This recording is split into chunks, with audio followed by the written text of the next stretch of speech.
fongal tanto watu no ya ile ni fo ivaenga le taiao le tanto tapo inga ile tua ya fama lo fanta lo fantuai ile ni fo I taiao fo ile lo fa maleanga le leo le tua ya wa mafaio na te mai ai lo o to so fo la le ya me se so mato vola moli langa ngol fa tele ya ile sunga le fa finga inga ya reverend ma motu ya wa le upful le tala le mo I tātou ile ni fo I vaenga o le tai au whamadwia le tua I lau sunga I whawhia inga e misi fo I e ale ngā ruenga o le tua o tōwhia ai vi inga o le tua e tabolunga tua I e le tātou tāpo inga I le tua mo le ni fo I vaenga o le tai au Amanga sa e a fio mai o e wha matalai ngā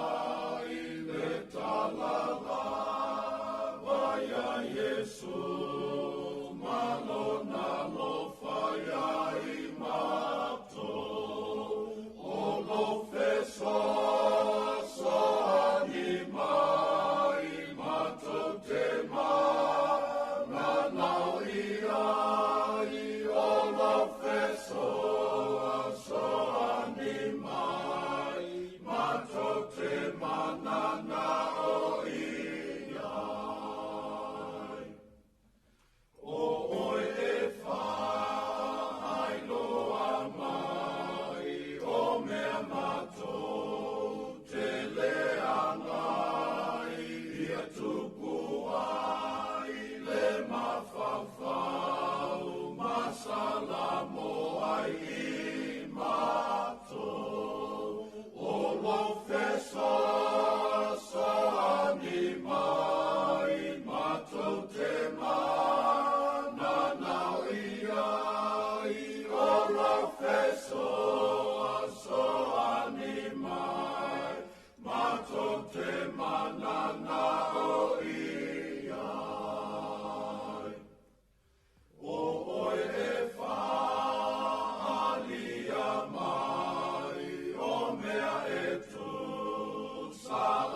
Mutulo wa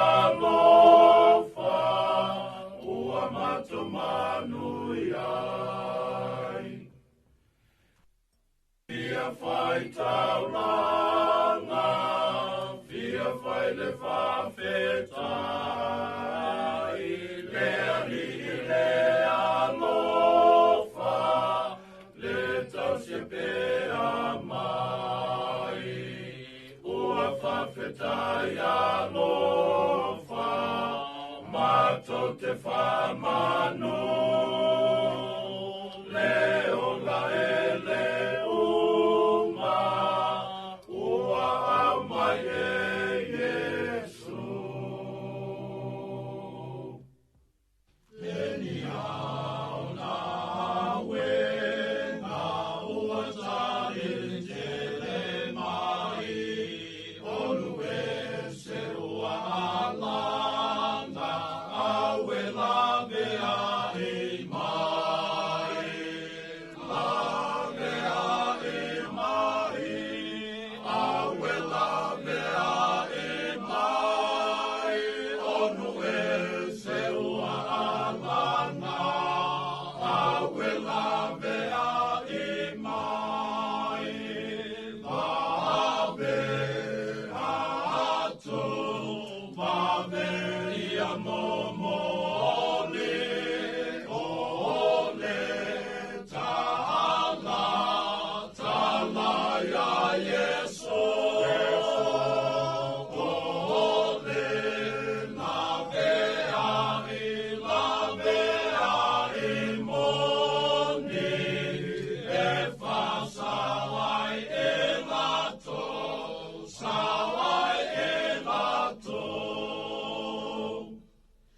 Ia matua lolo, whailo lato tangi mai, ia whesoa soa ne lava, o lato o la mai, lave a e mai, awe lave a e mai, onu e se ua alanga, awe lave a e mai, vave atu, vave ia momo ole, ole, tala, tala ia Yesu,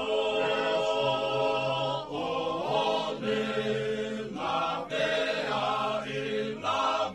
a i moni, e whasawai e lato, sawai e lato. Yesu ia whamanaina, ole tala ia te oe, inu o maua malaya, ia tane maola ai, lave a e mai, awe lave a e mai, onu e se ua alanga, awe lave a e mai, vave atu, vave ia momo ole, ole, tala, tala ia Yesu, ole, lave a e moni, e whasawai e lato, sawai e lato.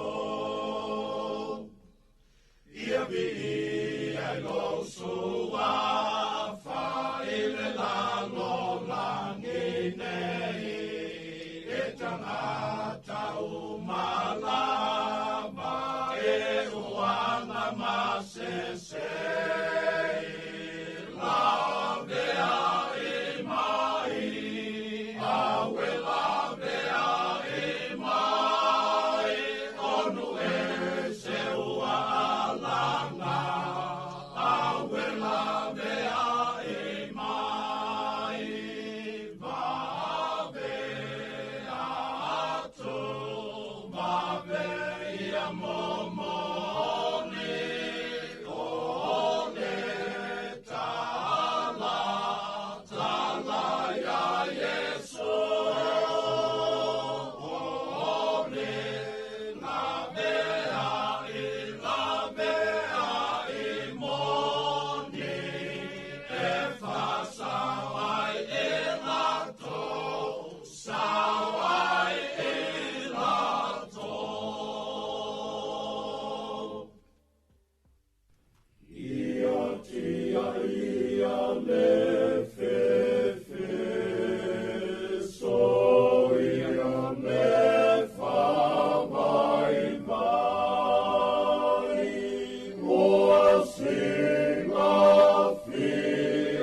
lalo nei oso mai ai le la taunu atu iai la tole malo aunga o Yesu sei tato fama lo sia ia taunu ai le malo nei inu atoa ia malu ai tangata uma ia olai inu atoa ia malu ai tangata uma ia olai olona malo whawawau e sangatupu talamau e fia whai malo iai le lalonangi umanei sei tato whama lo sia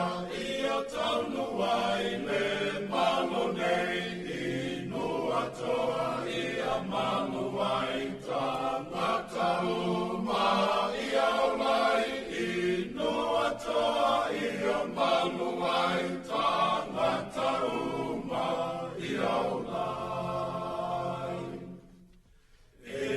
ifo atu ia te ia o tupu mamali ma whaitau langa whawhetai ilona malo e olai sei tato whamalo sia ia taunu ai le malo nei inu atoa ia malu ai tangata uma ia olai inu atoa ia malu ai tangata uma ia olai anganga sai a fio mai ia fata fama lo si ai ono atoa i lalo nei ia ta fai vivi ia Yesu sei tato fama lo sia ia taunu ai le malo nei inu atoa ia malu ai tangata uma ia olai inu atoa ia malu ai tangata uma ia olai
Yesu ua le mawhaia I satani etu awalo na ulu na tu I palai I ona polava na whaia inai le I tutawa e mano mano ua tautonga whau e mano malo ai le a whaina nei ai se vai vai ia whatamata ne ma ia whamawai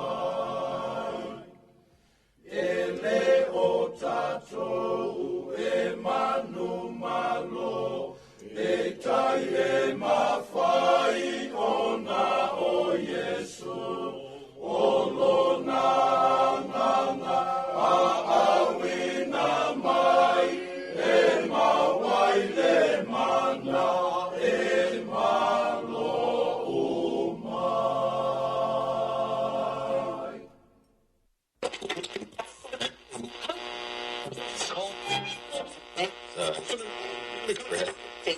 Whaafofonga I le talo fa Samoa ma le whaasoha o le tai ao.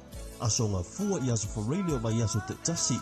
Mai le ono se I o atu I le iwa le tai ao. O klame wha su solo la vai le tātu wala leo. E ole a whaafonga mai lu tātu wantunu I tātu talo le tau. Poka malia o le tai ao. Ole vale arisa. Ia mo fia. Mo sia mama benga. Le whaasoha o mea o tutupu I le malo ma ngā tunu. Ai ali ni poti le maketi I tai ao asununu. Si hia o le maketi funga lei ele nei tai ao fa malol so I fo maua fa malol so I fo maruia ele mamalu mal pa ia le tatu. Aso whareile ma sito nai o loo whaino ai fua o whaantoanga. O ngā luenga ma whaiva o le whilima le au whai whaantoanga I ngā tunu. Le talo fa Samoa o lo whaasara lautu sa o ilunga le 2AP, Facebook ma le YouTube channel. Ai, lala o so o le lalangi a toa ka ilola ia. Poloka lame ma le tua le so I tai ao so lua ma se tofi o vai aso te tasi. Toi whaasara lawina I aso te nai. Eva I le musika I le itu la tasi la uli. Eva ko e se foi le eu consono se limpio. A me mole a uma na cabelo ne especial le trin para lo kama o chipiclis. Ya sa se foi. Itu la mo le au ma te tua I le tau le tolu. Se ia o lia le itu la e wha. Tato wewa lole I le musika mo le mana vo ngā luenga. Afa le wha kuka o le afiaki. La ukale mo e fala ile nyangi. Pale le pele ku ele fiu a ve ele ki po male pepe. Ya salangi le mai pepa. Oi au tu e pi, ha futa chuba to ya oi. Lua api. The secret for Whanga o Samoa.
Temele wanti le tutua ya male o nanga funya la wala le o si fongo Samoa le wa to e si fulmo le 2 minuti o na tane o le tu lai fitu fama lo antu i shu tanto wantu no el tal to lungo lo manuia la vale ni ta yau ya me sei fo e o le uswa i o le tele tiu te manga wenga ya me sei ya o le amatanga fo i o le ni fo ia safarele le fai ungo le ni va yaso ya fama lo antu ya i tanto wantu no e ai ona tūlanga whalupelupe na matumai lava i o nao si pa i o nei ia ma lord se fo maduia ia o pokela masani o le talofa Samoa ia wa fo i le teitolua ina malmamalo sio tātou atunu i le nei fo i vaenga o le tai au ia e mese ai ia o pokela me whaanga solo a le tautua le nei male au nanga ia lawala le o le 2AP ia wa fo i le mamalu o sio tātou atunu ya o fea lawa le mea lo e mafuta mai ai le nei vaenga o le tai au wha talu whantu wha malo atu e ai le nei fo i vaenga o le tai au e il pa ia mo lunga o si o tātou ma tunu ua o le ala tu watu tātou talo le tau ya ua fo i le silafia ai o le tātou atunu tu langa o le iei fo i winga o le tau e le nei fo i so farei le latou ia e fua iei fuanga e mesi fo i o le ulfale ma le ulfafo asio tātou wa tuno.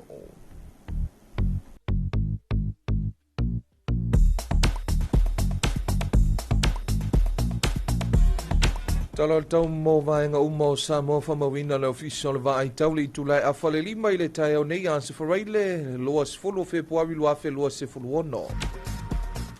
Winga o le tau se vaenga whatupla ia pe au mamao le eolo o iai pe ilunga o Samoa fantasia i au matimu e a fia ai le atunu u inisi o taimi. Fautuanga mlapta inga, fautuanga mo timunga mafolo fa malusia pea mo lau whanua uma. Fautuanga mo savili malolosi o lo fa malusia pea mo vaenga mawalulunga. Talo tau mo polu vaenga matu i sifo falfapia manono sa e sau te sifo alipata sa fatasi umu malifanga. Mo le so, e ta ape solo ai timu ma e mamafa inisi o taimi fa pea wila mafai titili e ma losi savili mafantau tau i taimi o timunga. Talo tau mo savai sa e matui sain sa le longa sa le aula matui sifo a vawa sau fale a lupo sau te palauli lata mane iafu mo le so e ta ape solo ai timu ma e mamafa inisi o taimi fa pea wila mafai titili e ma lolosi savili mfatau tau i taimi o timunga.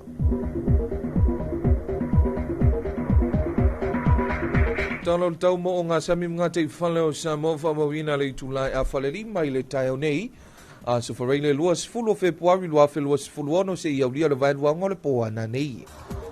O inga o le tau au savili o le tonga, savili mai saute o loo a fia ai o ngā sami o Samoa. Fautuanga malapta inga e le o iei se fautuanga po se lapta inga whamarusia mo o ngā sami o Samoa. Ngā te whale mo ngā sami mātu mo le so o le angi le tonga, savili mai saute lua sifulu i le lua sifulu 5 kilomita le itula.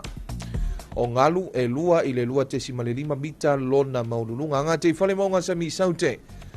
Mo le so, le angi le tonga, savili mai saute, lua sifulu i le lua sifulu 5 kilomita le itula lona malosi o ngalu e lua i le lua tesima le 5 mita lona maululunga.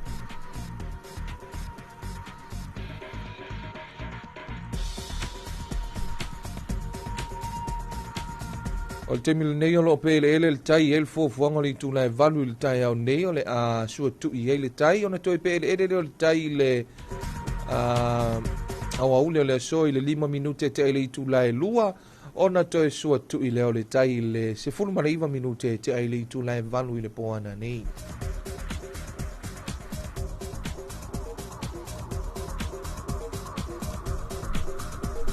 Talo fani toke lau o le talo le tau le nei mo le atu toke lau. Saunia le official va ai tau i le itulai ono i le tai au nei a se whareile. Loa sifulu Februari lua afe loa sifulu ono. Winga o le tau. O awa savidi mai matu i se sae o loo fiti ai le atu to e lau. Ai peitai o se vaenga pe au mamao le ea. O loo wha moe moe e a afia ai le atu nuu i le po ana nei. Va ainga i le tau mo to e lau se i au lia le vaeluanga le po ana nei. E au o ini se o taimi. Whapea timu pu e iai e iei nei timu whapea wilam whai titili o na whatupla ia mai le po ana nei. Whiololo whaasolo ina malolo si sa vidi mai matu I sae. O le sami e si I whaasolo ina so. Wa ainga I ona tua atu o le a waoa mana I timu whaapea nei wila mawhai titili e iai.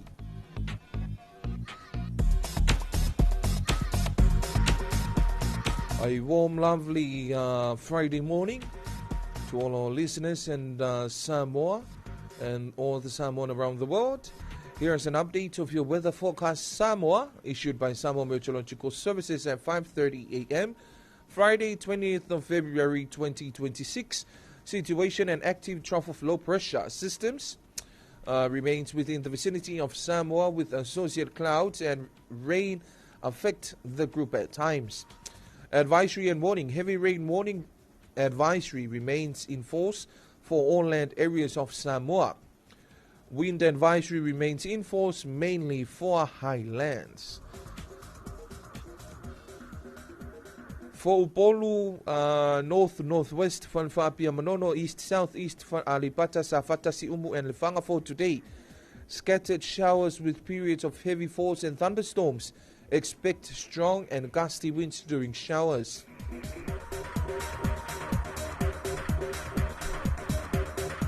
For Savai east-northeast, Sale Longa, Sale Aula, northwest, Avawa, South Fale Alupo, South Palauri, Latani Yafu. For today, scattered showers with periods of heavy falls and thunderstorm. Expect strong and gusty winds during showers.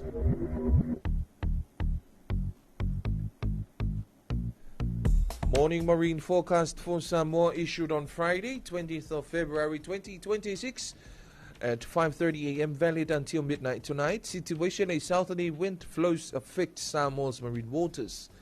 Advisory and warning: there's no valid advisory and warning for all marine waters of Samoa. Northern marine waters for today: southerly wind 20 to 25 km per hour with velocity waves of 2 to 2.5 meters. Southern marine waters, southerly wind direction 20 to 25 km per hour wind velocity, waves of 2 to 2.5 meters.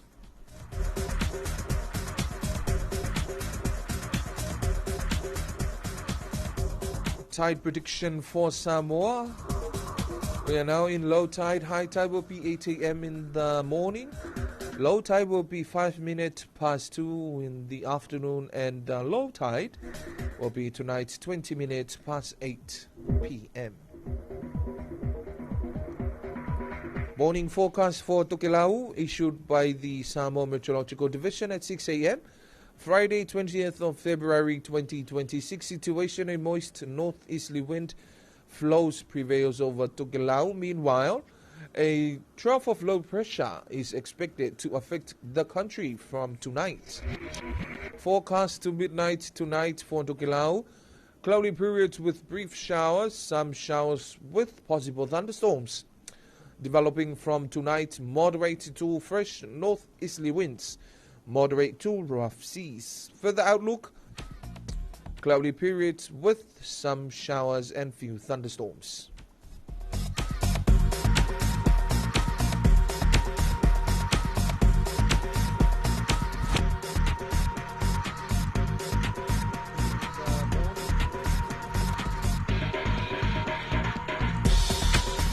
Ole na pe on whafonga mai le tātou antunu I tala o le tau, mole ni fui vaenga ole tai au pe on tu fantasia tāpena ina ma awina mai ia ele official va I tau ile ni fui vaenga ole tai au wa fui le whafonga le tātou antunu ia pe fui on si la fia fui e siu tātou antunu tu langa ole tau ia wa fui fuanga whaasu solo.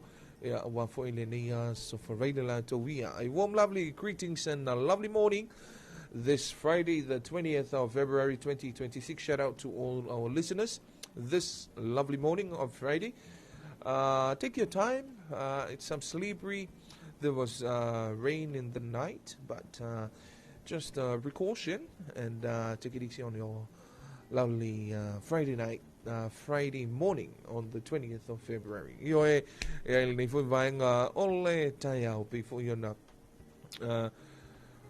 pe fo yona iai le tautua le nei ma le unanga le tātou ala leo le si ufonga o Samoa le tu pi tā le fitu whaafonga le tātou antonu o iai le tūlanga pe fo yona iai e tātou tala o le tau ia wa fo i fo fuanga tā le fitu tātou tala fo mai vai whanua tā pina ina le ofisa o e le tātou vaenga o tala fo mai vai whanua ia wa fo i le whaafonga si o tātou tunu o ia i vaenga fo i e pe ona tupu ia i le nei fo i vai tau la to ia mai alfa fianga ni male foi pese ale fetu lima ia fa fonga le tatu atunu i tatu tano le tau o tatu tano fo fa malu atu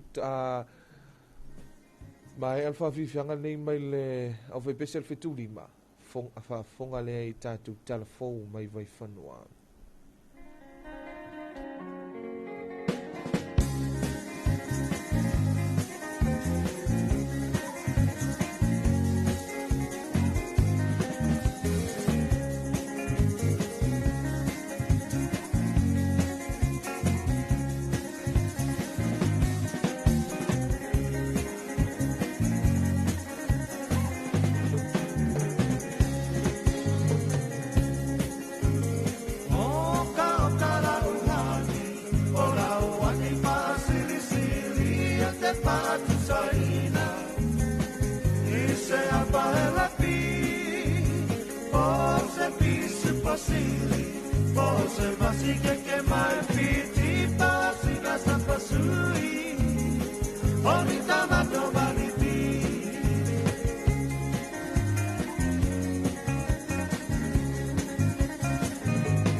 tala falava o tala fau mai vai whanua.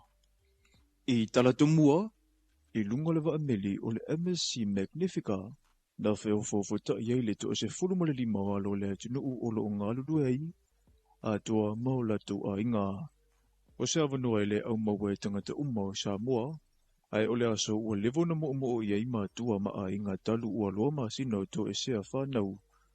I le tautua i lunga le sami, le e whai maili tasi mau le atinu o le tunga mau le elia.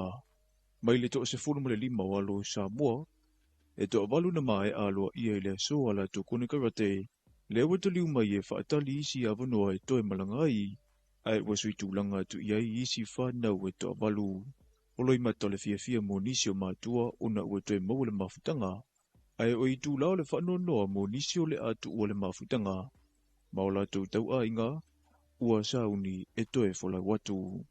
E peunisi le fia o le kamupani va o le MSC, po le Mediterranean Shipping Company, ua silia le whasa fulutau sanga, o lana whaingapa anga male au nanga va a Samoa, ma ua anoa noa I awanoa whainga nuenga I so o se matata ua ofo mai mo tātou tangata. I le saunoanga whaafitai o le awhionga le sui palemia ia Honorable Toi Lupe mau au tele paumulinuku o ne semo, ha ngai le kapiteni ma le pūlenga le vaa. Na tā ua ia o mai le so ua ova ma le whase lau le awhai o tangata Samoa, ua tautua I vaa ese o loo whaafoe I le kamupani le nei. Ma petu sa le whase 10 miliona tala Samoa le fsoasoni le tamau a ingo le atunu u, mailo la tu wa fusisina. Ya, awanoa lava o maua ina ia maua ngā luenga anu fo whanau. Mau whalitanu noanga nei ma le whionga captain. Ya, mau lo ile nganga al wha moe moe. Ia ele o le visit muli fo ilea. Ele e whaftai heile tā penanga le tātou o whai ngā luenga, le tātou Samoa Shipping Services. Mau along whanau o lo au nei rungo wā. Ele ngata ilea, ia, o le tātou wā onga foi. Ia o lo tamu whaina ia tia le tātou wā onga. Ia vea ia o nanga I wā. Maua ia no whainga luenga alung whanau o se tātou tino. Ia, o fwoi tala whiwhia mai il kapiteni ma lau wā. Ia, ile o nanga alung whanau.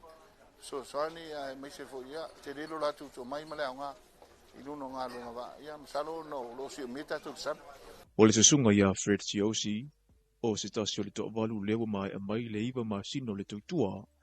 Na ia saunua e le whaingo fia le mamau e se atu maa inga, ai o se tasi o vaenga tāua o le soifuanga. Taimi mua nei ua e se langona whainga le maua fia ma le whanga e tia o na ua. Tau ai tau nuu mai tātou lau whanua. Ia mai le fitu masina sato e se maa inga e le se ngaluenga whaingo fia e le se ngaluenga e alu maua e se fia e se taimi umi. E fitu ia tunu usa matou taamilo e mo le matou taamilonga a mata. Ina o mai ale whale inga mo le prepare to ina le vaa dry dock I Italia. Matu whaasolo mea le ilalo I Afrika, ilalo I Mexico, LA, mako whaasolo mea mako me Amerika. Ia mako whaasolo mea le atu Pasifika. Whaftai se matou nuu, whaftai se matou a inga I fusafu tulafa I sawai. Se matou ai sa le longa, se matou ai uma lava mo le tulenga whaftai, se matou whaifi au, tau sanga wale whenga I mga luenga ia leua, I umalmanuia, mo le langa whaftai, me se fui le tapo inga stato tunu. O le susunga ia Junior leo tasua tele, o se tasi e tu ua le atunu ule whainga malanga lea, o le rona tolu ai leo awanoa ua maua e malanga e tuai. Lakti fo I mātou ia wai, whaisima mao le mea waku iai, ia, o te ingai fo I leli. A tonu e se taimi e alu ai linga luenga fa whainga tā ono le manatu mai fo ia inga ma ia ole ali ia pi ia le ali o ma rosi le ali a tonu e se son tele le ia tu tasi ala vano ele lua vano ai tele au meu lati le malos ma le pi le ali e fa whainga fiona sao me le tele fa fitau Na tā ua se tasi o tau a inga, o le isi fo ia lo le atunu o lo onga lua I le vaale nei. Suinga le lei I a ingo le tātou atunu u, ua fisoa soani I aile au unanga, a alo mawhanau I lungo le vaa. O le uso o lo whaipoipo atu se tasi o tamaita I Europa. O lafi pesai, ria na o lo o ngalue tonu kampanine mo sasi, ma o lo mbofo mau I lapa. Ia mwhai anu mato so ta I toina avanoa ta ua whapeni. Mato fei roa iai mru. Te le tau, whaina mau ai tā vale 5 vai o ai. Ia tele tā ua o I wharefou, whai ona mau ai ngā ruenga te a whai. E le leini ma whawhau te mediti. Ngā ruenga mtua se raupa tēni ngai ara ngā rua. Ai whare tonu le alo ia ma le tatotu. Ai whare tonu e funa, tautua nei tatotu. Na mawala vanua e mai moa I le awhionga le sui palemia, o le minisita fo I leo le au nanga maa Samoa, o le awhionga le sui minisita, a awhionga fo I le ofisa sili ma le au whainga ruenga le au nanga maa Samoa. Ai meso mātua ma a inga o alo seila le atunu u, I vaenga tonu o le vaa o lo o tautua ai. Amno mua lava pesa esa feo ye mai di dia yo no ai foi le medica le fa solo ma le avano lo no le mo ina le avano e masilo yo le wa o se avano mo tango fie foi ona le foi foto mo le avano ai pe yo le pa le ya le recruits yo le va foi ya foto mo se avano ai tamilo ai aftai tamalang yo no ne avano le au mo tai foi le uso matula tu kun kalati le la sauni foi lai macho uso to balu le won nofu to balu foi macho le la malang ia sa po mai sa mo ile nganga tali malo le malo sa mua mo na tangata da fa ia se fo ai mo le au va le pule ngole MSC Magnifica mo li mau na fo ia ila to sa lo fia tu e fia mai moa ile fa mo o le va sa malanga mai ma le pase se e o atu le lua fe se lau fitu se furu ma le ono ma o le to avalu le na foi numera o tangata sa mua. E ese mai ai ile au wa ai o atu le to a fe mole ono, wa o fia i malo e to se fulu mole limo sa mua e peune ta ua. O le masina fau leo le a matatino mai ai sita se o whainga pa anga, a le matanga wengo le soifua ma lo loina ma sita se o ana pa anga i atunu mamao, e wha solo mai ai fo mai e mawhai o na fisoso ani, ile ngasi le fatu, ngasi le ka nesa maisi. Ile o yaisi vai ngo tuta ia ile whaanga yo ina ngā ruenga le soifua malolo ina, a wao le fatu leo le atunu u, o wha ma ite mo pui ngā saunga le mua te te ea tua ile mau wha mai ese ua lia e mai, ile nei vai tau. Ile wha atara noa ngā matalafau mai vai whanua, na saunua ile a fionga le minisita le mtanga ruenga, ila asanga ua o ia i whainga pa anga nei. Ua mai a ona faisusu e ngā scientisi fo e ona le ele ma e whawane aile le whale mai. Ma lo i aila le i le vā o le outpatient ma le tato emergency. La ala ua umana na test, ia maua o mai fo i kapeneta, ia le tūlanga lau ngā whatau li maina na whau, ia se tato potu e mwhaina whau mai, ia tato whale mai e le ngā tole whatu, whapea fo i le ka nesa, ia fata se foi ma fata fapato ia o ia foi la i tua nga fausanga e matua mafia pe ia tasi te simalima mita le lautele o le mafia o le poloka ina ia one ia lui fafo ia le fanaino o raise ma me mo fapena le ala umana ta otol vaenga na ai o le amata mai i fo mai o mai i nei o le masina fou lai wha ngā solo mai loa na whaiwhainga paanga lea.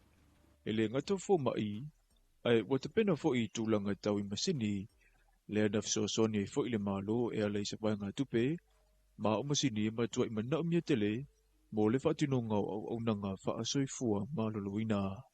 O le au fia e fo i ma o onga e te tau na whatino, mo a tato fo mai sa mua nei, e wha alawa i tele ai tu mai i le whatautai o tau tonga mai si au nanga, ina ia lava tau so mo le talia tu, e taimi o le tele ai o le mana onga i Samoa, mo le au nanga.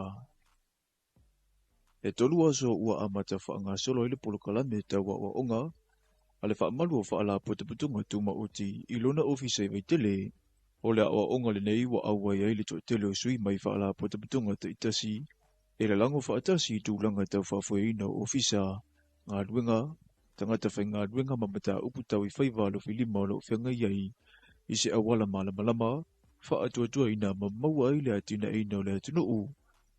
Na sau noa le fionga i le ofisa siro le wha ala putunga, le tō wha i ala vea pia se tā lua na fōi, o le wha apisipisa pia ia o onga, e maua i manatu a noa mamautu, mo le wha fuefueina a toa ma le taita inga o so seitu tau i wha ala putunga. O le tasile nei o i tūtino e whaalangolango i eile mālo e ngālu e whaatasi, e maua i le vāle nei o whaala putunga tu ma oti ma whaala putunga le mālo. Mo le solonga le leo au nanga, e o fuina atu, i le lau tele le atunu u. Talafona mo le nei vaenga le aso manu e tele fuafuanga o whiangai ma le atunu u.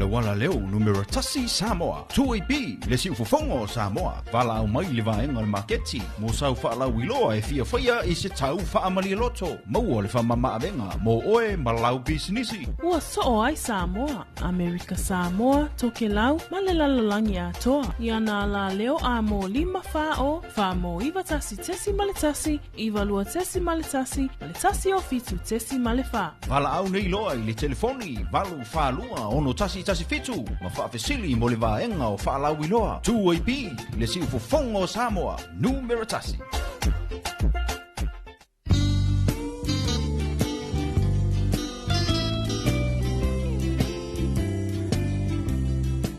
Maloto ina, o fea e usu po ye. Si e utea lua tupo le asi la me ta pisa mai ngā tai le whare komiti. Whalongo le ngā lua polo kikian malo, la fwoi wapo e kumkumu e ngā kai.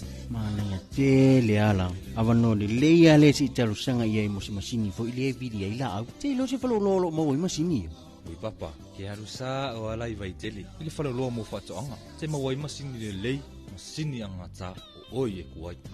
Te le lava, o te alu atu lai le whare komiti talo sanga ia. Na o ti e lo le i vai tele se i mata i e masini. Fiu mai lo i tātou la lai funga lei, vai tele wha peasa le longa mo le motu tele i sa la fai. Pe wala au mai fo i numero telefoni 225 251 wha peasa le longa i le 5 Pe asia se fo i lunga o penga ta whailangi i le mātou Facebook page. Samoa Agriculture Store Company Limited. Samoa Agriculture Store, helping you grow.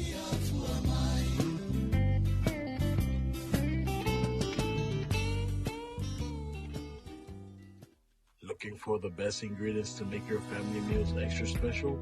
Choose Manaya Family's favorite.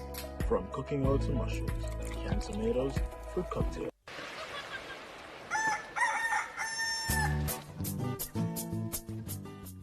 Talofa lava. Yes. Ua si tia le tau o fesuia ingo tupe wha amamoli le Western Union. O lona winga ua whaateleina tupe tala. O le a whaititia tupe wha o ngai lafo mai ai. Ai te le o le a talaina. A whea nei le official and number 1 currency Western Union pe wala au mai i le 250 mo nisi whaamtalanga i suinga maua e o tau o fesuia ingo tupe a le Western Union.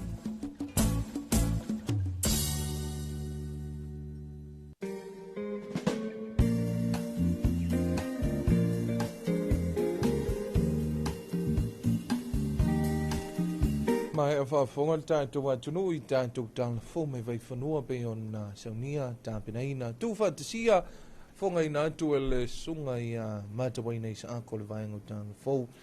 E a ole ni fo i vaenga. Ole tahi au tau tua ma leo nanga ni a le ala leo si ufonga o Samoa. Sumal fitu minute leo te ile tu lai fitu tāli tonu. E a ua telefo ina mafuta maile toa tele si o tātou atunu i lunga le awan tele. Ia me se fo yo nei matua e le momoli ina nei whanau ia onga e ole nei fo ia se farile le wa tanto to ai tau no mai le fai unga ole nei fo I vai aso e a famalo atu i le tanto atu no ia le tana masa ni fo ile ele ia se mele uma ele ia se vai aso ele uma le wa tanto ia le fai unga le nei vai aso e avi ia le tua fatalo fatu i le sunga ia maumalo ia malta tu ai ngai nai fale asi le na vala au mai fa pe mai e alo moli mai alo fa anga ile ngata ia na a inga isa monei ma tunu mamau ia me se foi ia o pa anga malava ia e me se o tanto wa tunu atoa ia ona yu tatu pa anga ni ia ole e tele na vala au mai fa talofa au mai fa manuianga e o tūlanga fo i o le whaanga solonga o tiu te mga nuenga siu tātou atu. Whamalo atu, whatalo whantu mo malo. E li fwoi vaenga o te whamalo atu I le sunga i mailolonga il moteli se la whai. Ia manisu tātou pa anga. Ia o lo o whafongfonga mai le ni fwoi vaenga o le tai hau. Tā ua I tātou tarafou I le tai au nei. Ia tūlanga pe I o nei eile wha ameli fwoi lea le na taula ia pe na taunu mai le tātou wafu whawau maloi nai mutahutu le MSC Magnifica le wha pe whamtalanga ia nisi e to valu na ialo Samoa ia wa mai a kon karate pe le wa a fua ia pe o le wa manava mai ia po le wa o mamai ia le ngaluenga sa fenga i fitu masina ia na tu ai ainga o wo o matua ia e misi foi lo tato wantuno ia ai fai ngaluenga i lungo le vasa fai ngaluenga i lungo le va wa o ngaluenga fa peni ia tu lo lava ia pe foi o lena ta ua e tantu tan fo ia o ngaluenga nei i lungo le tunga maule e lia tu lo fa fonga male matau mai mo mai o le tato wantuno e tau mate foi lele pe toi te toi taliu mai ainga pe toi foi mai lo wantuno awa foi la le e le fa pe o le lunga funga ele ele te mi e angi ai de savidi ala ye me e afulengo o la ye lo mapusanga la foi ye le malu e te malu ai ai o lunga no le sami le bota to malam lam ia o ye ia vai nga wa fa la lave o tup ia pe sati ale va pe ngoto le va pe pa udia le va o vai nga na ai fa fitai le alo fa fai pe le to va pa wa le mori maule na mori mawe nisi o ila to vai to valu na yalo Samoa leo le anofo ai to valu fo ila to bia leo malanga pa wa le la to te talo le pa fa fonga i mori mawe ila to ne e fa fitai le to leo to te ita isa nga le mo mai o la to soi fu mo la to bona i o la to lau fanua i o la to lau ele ia mafuta tu ainga mafuta tu matua ia o fa na o nisi o fa na o nisi o le fia ngai lava ma le toi tu tongi le afusina i lunga o le funga ele nei matua o vaenga na ia e fafitai e me fu le tate ma fu fa wai ia e tupele le e faingata o no le toi tu tong o le tauti nga o matua le asa fa bena hona ona ave ia i te mi sa fa fai lele mai ai ia sa fa bena ona fa fanga ia fa onga fa lava ia vaenga fa pera tilo ia na ia non fa na de ia to ia wa isi mo le mau fa pe mai ia mo te avale ia wa fau fale wa ia fale ia o fa to anisi o fa no vaenga fa pena ia fa malo atu ia le foi la o mai to malo lo pe tasi lua masina malo lo ai ia to malanga foi le fa malo atu ia a me se foi fa malo atu le o nanga va alta tu no le Samoa Shipping Services ia i la tofu ia unanga fai paanga ia o lo fa pena lavona mawa fai nga paanga le tatou vaenga le sa ia male tatou vaenga le o le MSC Magnifica ia i le nei fo i vaenga o le taiao ia me se for company va le o le MSC ia le ua los fun male 2 minute me te ele tu lai fitu ia sensi no fa fi fianga te liu mai ia fa wa fo le o le tatou por kalame ia ile ni vaenga te ma tu o le asfarile ni e te fafunga ia ile tatou fafunga mai mo mai ai tanto reporti me le maketi funga lei wa foi fua fa anga o fala aina o fala o tau mafamata ia o tulango le tau mafa Samoa o le tu o le o mea tau lima lunga lao le tatou por kalame le o le reporti o le maketi funga lei ia o wa foi le mai mo ai ia ma le tau foi o tulanga o antina e mafua fai leanga ma le mea mata ia e fua i eita pinanga fai unga ia o le ni fui vai aso fa fi atu le au fai pese al Golden Elise ma le pese va opuni matangi los ful ma le 5 minuti o te ai li tula e fito ma le pese va opuni matangi los ful ma le 5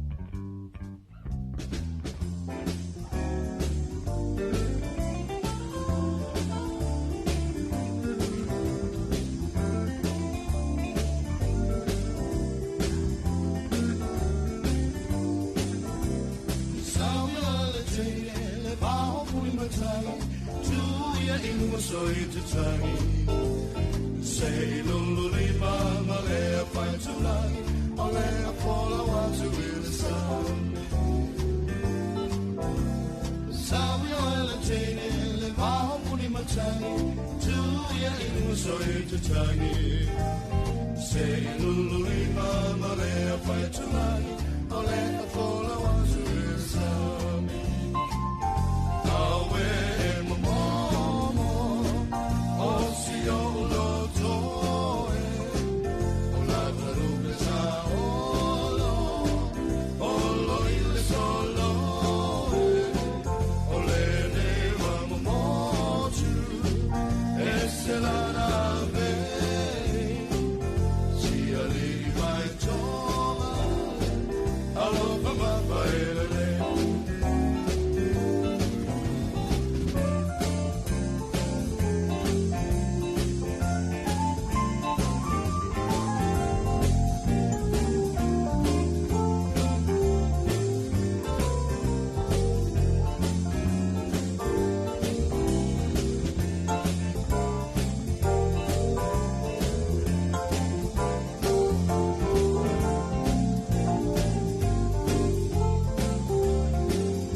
Oh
Zalofa from Western Union.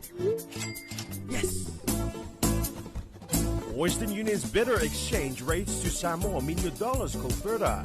With you receiving even more tala, your loved ones will spend less when sending money, while you receive more. Head on over to a nearby number one currency location today or call 25623 to find out more about these great rates.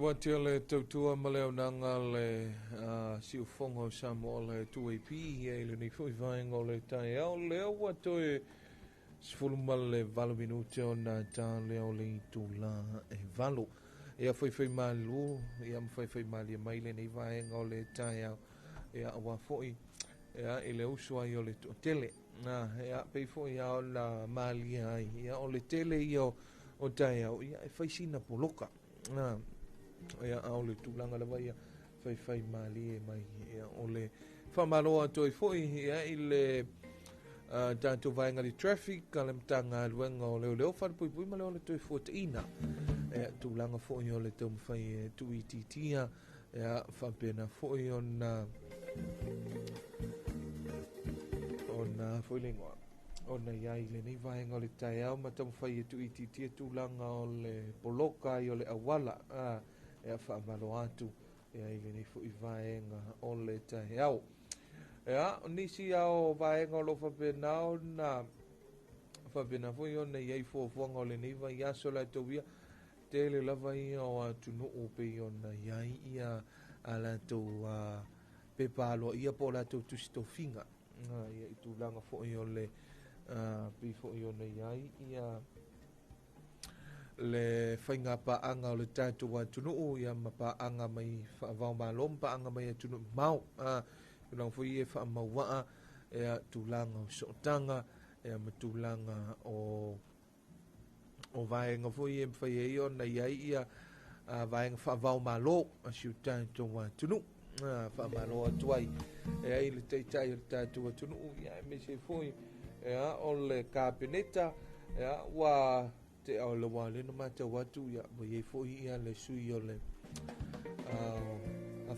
Afrika i sautele na whapena fo i na wamoli alo ia na fia na tu stofika po na credentials ya mai ma le tele o isi atunu pe fo i na ia le apostolic nuncio mai le Holy See ia male o Pakistan ia o isi vaenga ia whamalo atuai ia o le presentation la credential la le ai komisina ya o tangata o Afrika i telefoni na le ye fo ila sona nafi ya o tulanga lavo so tanga vava lata ya mavaenga fo e mfai ai ona mala malama ya matamu fai mawa ale so tanga fa vao malo fo ile tatu tunu ya ma tunu mai fafo ina ia mawhai o na i tūlanga fwoi o le whai ngofie ia i tūlanga whiwhantawa inga ia o le maketi atu i whafo vaenga whapena ia talutonu ia malesi fwoi vaenga o le fwoi wafa amata o na whaasolo ia tūlanga o le seininga rimo fo lele o le tātou miliona ea o le tūlanga o le manuia lau tele e whamalo atu nei o tātou pa anga o loo mai moma mafuta mai atunu mamau ni vahenga o le tae au whatalo whatu le sunga ia fen afumasanga ea mafuta mai na Christchurch i New Zealand whamalo atu ia i le ni vahenga o le tae au leo o te suma 5 minute ea ona tā leo le i tū la valu mantua tālu valu tātu telefonu lon te whasalawina ea ona so ai le mal tanto bi ponti on le marketi whawhiwhianga nei mai le au whai special malaisa ili sanga ea ma le whawhiwhianga vi i o te wolo.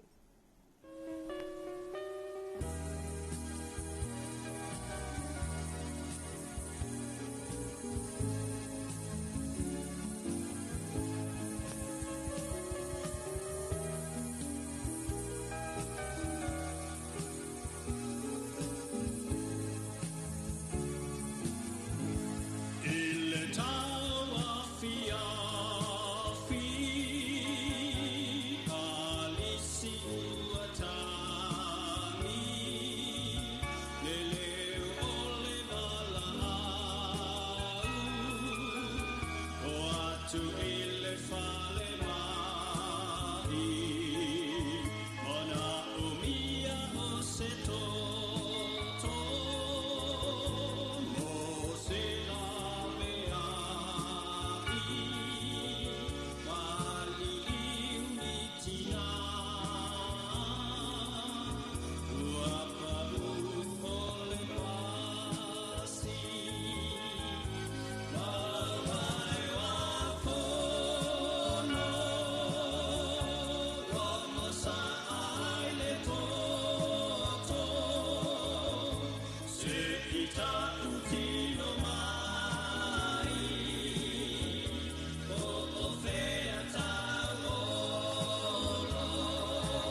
Ei, ai se po, se mo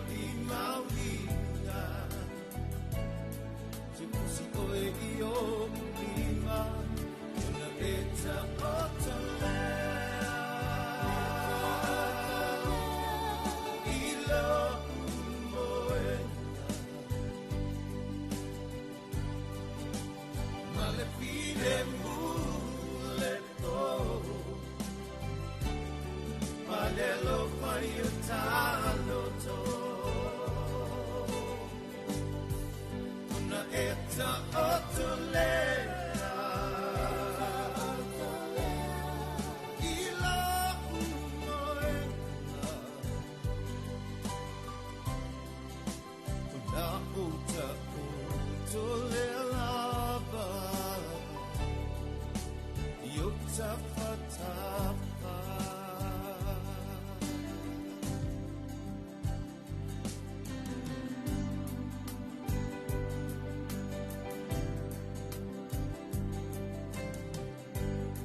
Lei se auro lava aia Lei se mama lai no rima Le alofa wa susulu Susulu mai io volinga Avea oe matelina Ea e talia ina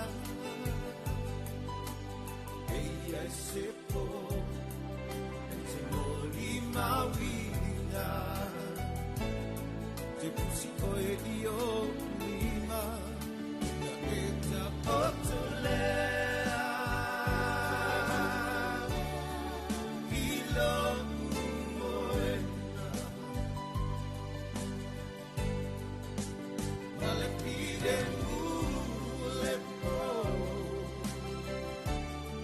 Male lo fario tano to Una eta otulea Ilo moena Na puta otulea Yo tapa tapa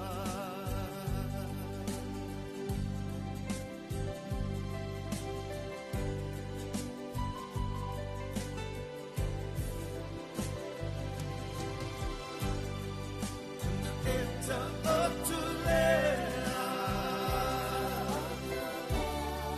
Ilo umoen O le whawhiwhianga nā mai ia le sunga ia le saila leo tunai male moenga o le lofa ina ua tau 2 minute o na tāne o le tūlai valu whamalo atu i le tātu wā tunu i le ni fo i vaenga o le tai au malo le usu ia me se fo i o whanau i a onga pe fo i on ia i le ni fo i as whareile ia manei mātua fo i ia nā wanga i atu mole momoli inga ia male mole i atu o nei whanau i a onga ia wan fo i le ni as whareile la tu ia ia o le aso muri muri ia o tūlanga o a o onga le whanau ia whamalu rosi ia o le mea ia o le vai aso la tu ia ia o le aso whareile a ia wa o mai ia le a onga ia o nisi fo i o ngā wenga wai e le se malo le tunu ue Whiangai mga wenga le astona ia e pio le mutato tula le mutato iai ia i le whai ungo le nei fo i vai aso whamalo atu le tanto wantunu a whai le nae e mafuta mai lungo le awana tele ia whai malie ia le nei fo i vai ngā le tai au ia ma le angai mei e fo i lungo le awala le fo i poloka ia o le lava o le onusai a mawane onusai whai aku e o le mea pito sili nao na tahua wa e tātou te fiu lava e kau mawhai kope kope mai le kiu ia o tūlanga na that's the reality leo iai wa tele tā vale ia wala hiti a wana ia top ta e le ia alwhana tina ti mai ia ai whai mai mai leo ma tāre vanu ia au si mai whaafonga ngale tunu i le tau e whansalawina o tātou tāla fau mai vai whanua Pe so nem tapina ina le vai no telefone.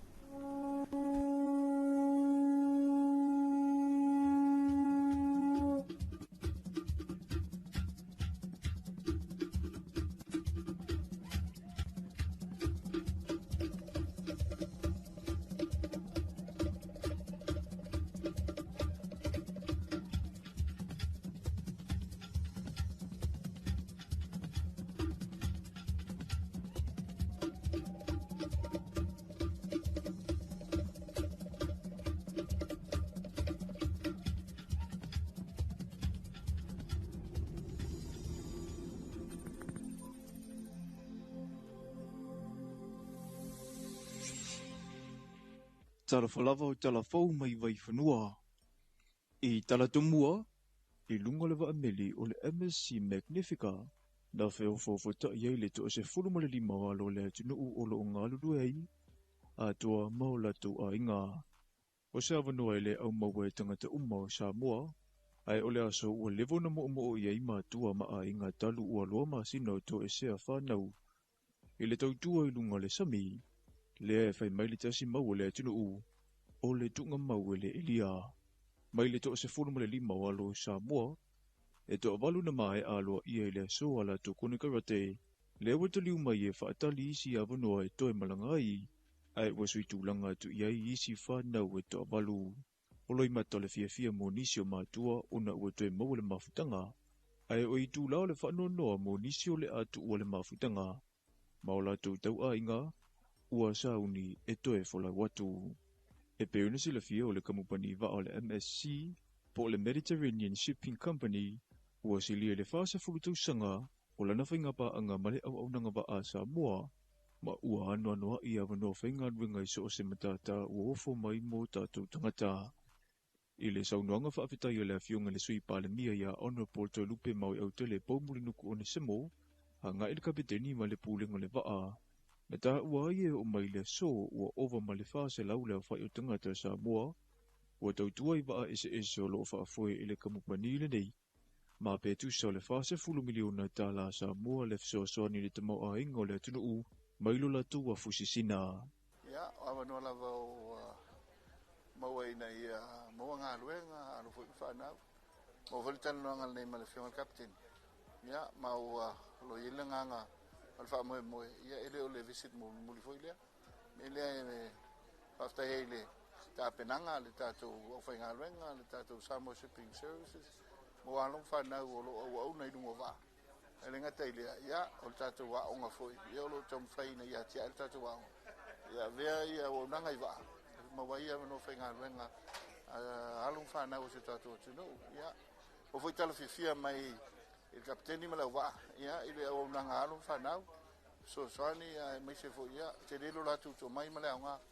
Ilu no ngā ruenga wā. Ia, masalo no lo si o mita tu san. O le susunga ia Fred Siosi, o se tasio le toa walu lewa mai a mai le iwa ma sino le tautua. Na ia saunua e le whaingo fia le mamau e se atu maa inga, ai o se tasio vaenga taua o le soifuanga. Taimi mua nei ua e se langona whainga le mawul fia ma le whanga e tia una ua. Tau ai tau nuu mai tatu lau whanua. Ia mai le fitumasina sato e se ai maa inga e le se ngaluenga whaingo fia e le se ngaluenga e alu mau e se fia e se taimi umi. E fitu ia tunu usa matu taamilo e mo matu taamilo nga mata.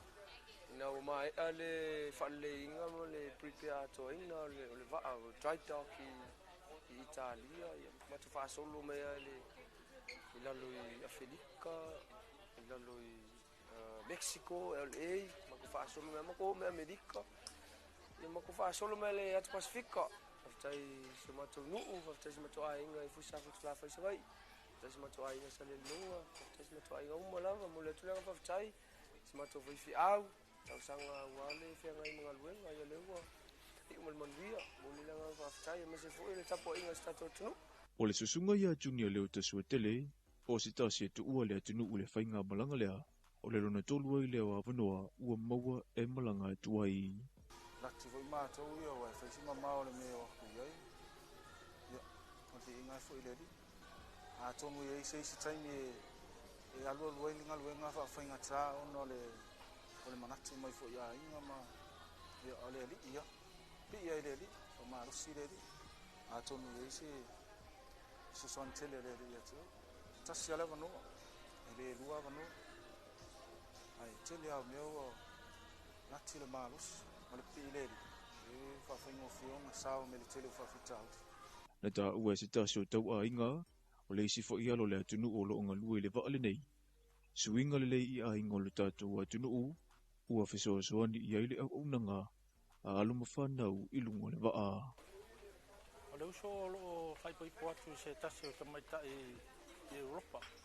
O lafi pesai, ria na o loo ngadue tonu kampanine mosasi, ma o loo mofo mau i lap.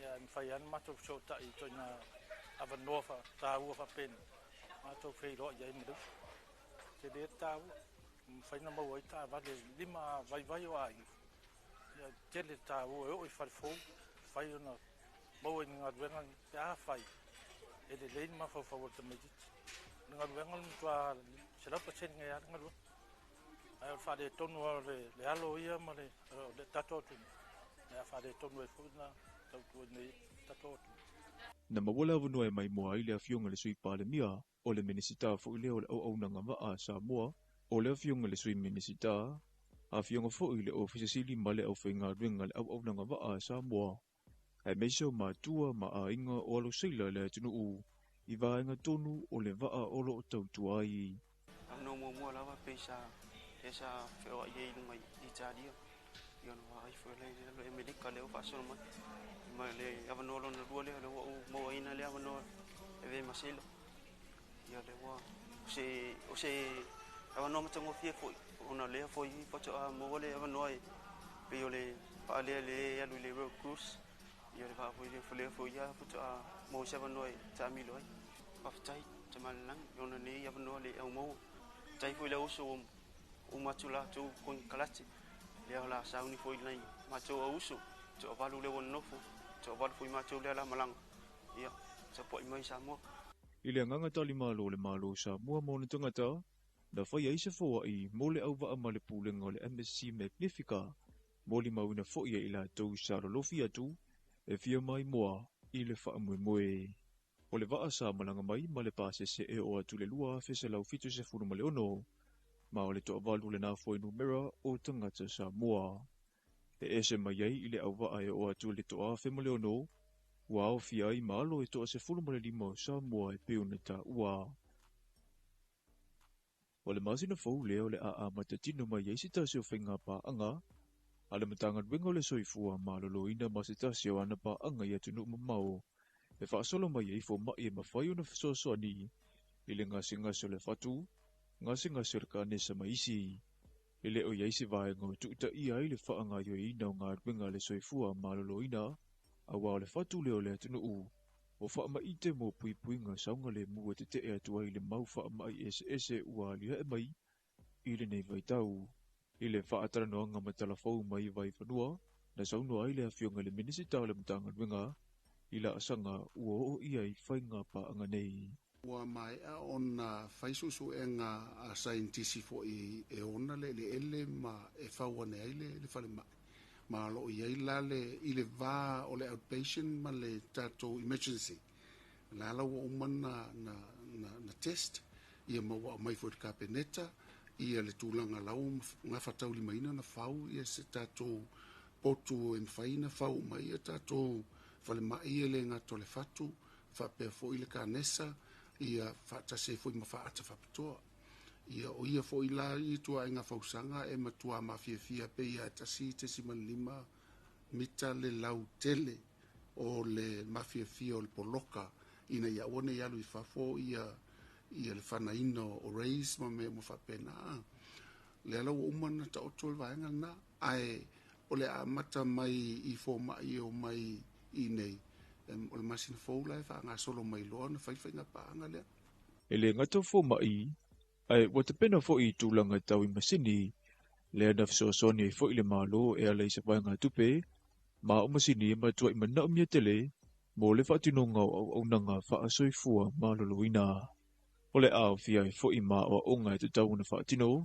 mo a tatou fomaʻi sa mua nei e faalaua i tele ai tomai i le faatautaia o taʻotoga ma isi auaunaga ina ia lava taoso mo le tali atu e taimi o le tele ai o le manaʻoga i Samoa mo le auaunaga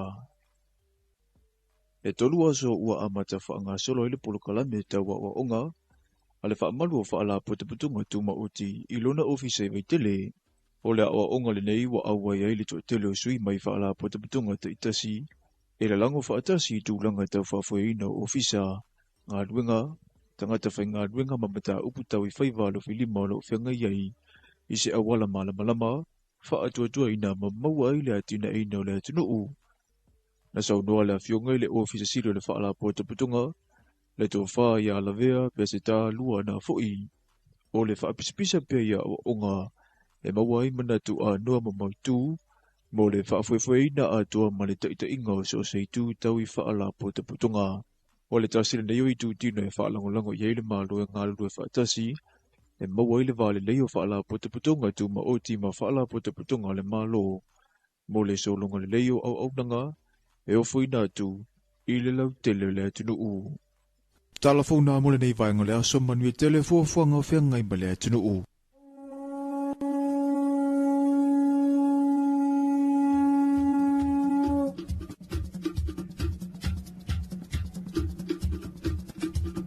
Mata waine I sa ko le tātou telefon mai vai whanua ia mole ni fui vaenga o le tai au I lona toi whasalawina I tūna se fulurua toi whaafonga iai e awa fui tātou telefon mai vai whanua.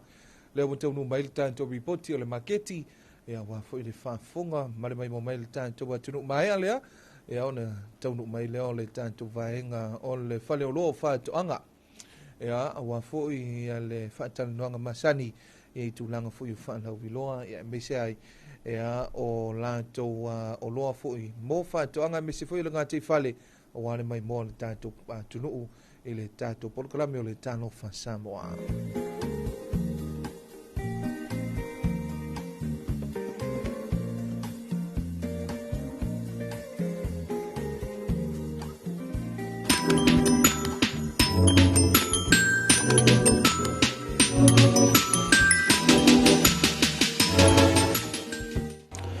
Yeah, Talafalava, good morning. Nei tai fo o le tai ono nei o le aso whareile. Yeah, taulunga fo I o ngā luenga nisi o tātou ofisa. Misa lawa mata ngā luenga le malo.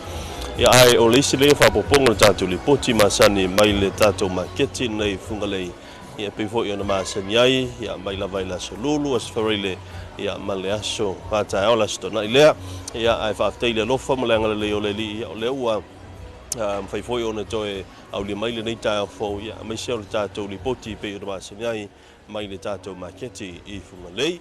Ai fi o le fo ua ma fatiatu ma le fiong fo I auto fasili ia o I fo I le lo faulu ia I le tātou vaenga le maketi ia I nei I fungalei fatalafatu. Good morning auto fasili nei tai au.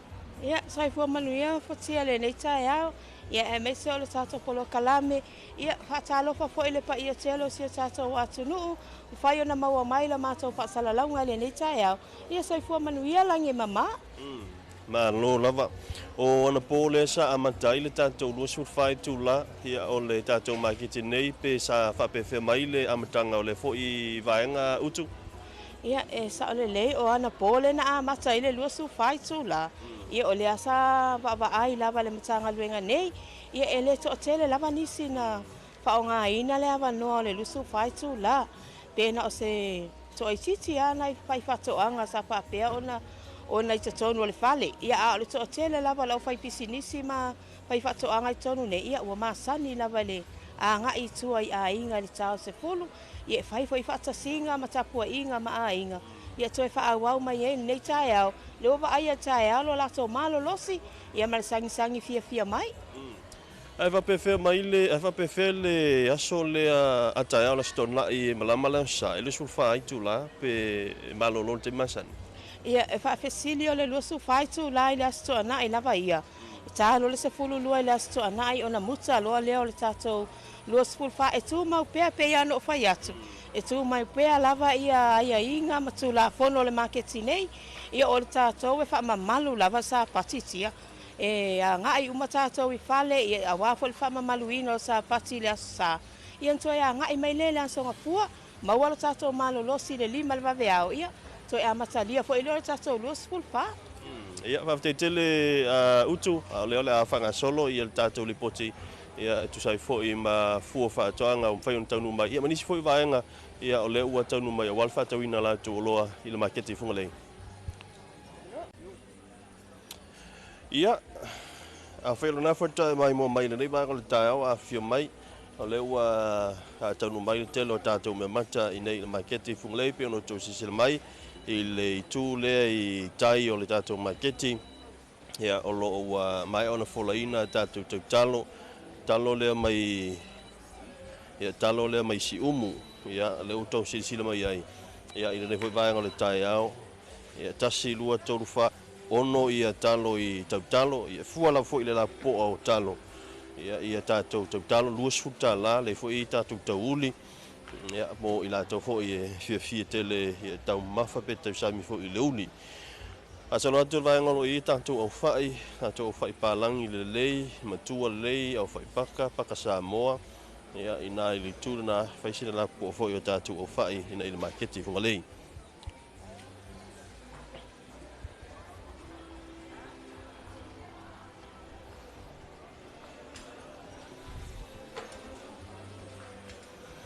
ia sila mai faisina tele o le tatou whaaputunga talo lea pe e wawa atu masoe o se tautalo mai ona whaatonu wa. Ia o le tūlanga rawa pe una iai ia le Reportilian Market ia o vai aso umalawa ia e whape nai ona ta tia ia vaenga le o tautalo ia ni market ona o tautalo o umana whaatonu ia o le la mai tautu le aso nei o le ukta lea o le whaatali le lodia sula e alu uma ia ile e vaenga le pe ona sisina mai ia o le na ia pe ona sau nomi soi ia o lo ia tatou utatalo ho ia o mai ona whaatonu ia la whaatali ia ila tau foi sa whaatonu mai ai sa whaatonu mai ia tatou tautalo na e mo le pikina nei tai au ia mai no tatou tauli pe o le isi lea i tu le lei o le tatou lusu whai tula e uso mai lau whaatau uma o na fola uma tatou tautalo o te lele avanoa ia lea ua tu atu i lau whai whaatoa ngai lusu whai tula ia ngai mai ai e fola la tautalo le i tatou fusilu au hau le lei fusilu au pe ani lu au whatoa oto le whakau lu au pe ani lu au le whatoa oto nei lo veawa lim soe lau vai le sa o le ia tatou aku koko au fai palangi te le au fai palangi aku koko pula le lei ia wa foi ki tau mafa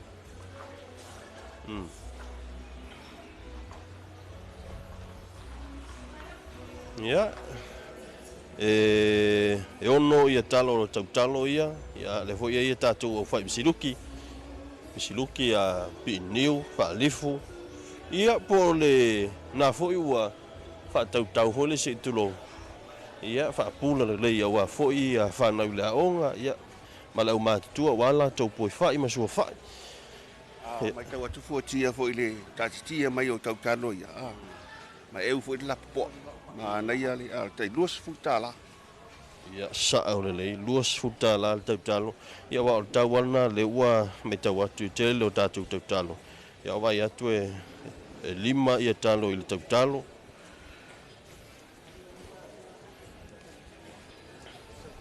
isina la popoa a ko kalo pingiki kalo pae su a feifiloi ia na foi mai tau anto o ga lue ia ni se lo fai faatoanga ia i foling o se tautalo a seisi le o to e le ua lau ia faatau mai se tangata tautalo a sivaenga sia mai kai watu i tautalo le ia pe banga falele lau fai makiki bela ia le la wa mo go banga le te si polisi sila ia le wa faatau ai mo mo me alof ia tatou fai paka ia mo ila tau lau fai chips ia au le leil mo lenga tatou fuata u ia ala vai ko ia ile ulu le puo le titiro to le sipito pe ia fuata muli ale i loa ile la popo o tatou ulu il mo lenga ka bala le ai tao ia fai paka ia wei mangai fainga o pula tao le umo ai pepe na tele tatou me manta tatou ato uru mo lenga wa foi sua vai ia po le faalifu foi pulea o le fainga na foi tatou au o tatou fusilu au Wai o inei makete te mau fusilu au tala, lua tala, ele o ilunga stol tala. Mai tau atu fo tia ele tulanga le pe o nei le lu au ne vai tani. Mai sala aso ia aso vai aso. Ia wa se asa ona pusa inium. Au kamera le. O le lo au ulua. Sa o le. Yo telefo yo isi ainga ia o fa tau tualu au le vai aso. Ia ona fai ile o le moa. Fa se lu au moa, ia po le lu au le pipi, ia. Taulia ia taamu fa pena fo ia la tutalo si vaenga sia. Pise umu vole ave fafo. Ni malo fo io anga mai na ia inga. Ia na wa mataon na fa tulanga ia tutalo stamasi tasi lua torufa. Lima ono piku valu vai ia ta mana ia tatu o fai Samoa fai Palangi fai Paka ia tatu ato ulu tele tatu ulu mo kamale ave lo yo lau ave lo nga mo tau folo nga fo mo kung urukung wal pepe ai le undi tau ile masu timu taamu